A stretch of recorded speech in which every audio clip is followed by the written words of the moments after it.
já jsem Jay a dneska vám ukážu, jak na dvojtakt. Tak jdem na to.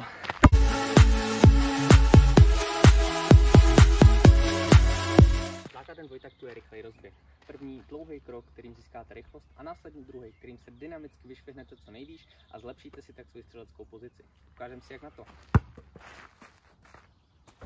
Nejdřív dvojtakt nacvičíme bez rozběhu, jenom z místa, který si ideálně odměříme tak, aby nám vyšlo přesně ke koši. První krok, dlouhý, rychlý.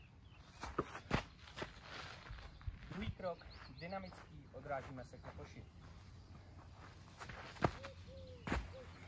Jakmile zvládáte techniku dvojtaktu z místa, přidáváme rozběh a dribbling.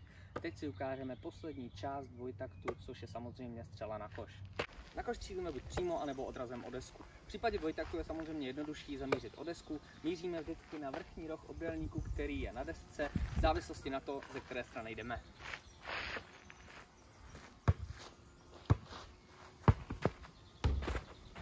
A to je všechno. Pokud se vám video líbilo, určitě mi pod ním zanechte like a po případě komentář, jakou techniku byste se chtěli naučit příště. Mějte se fajn a hrajte basket.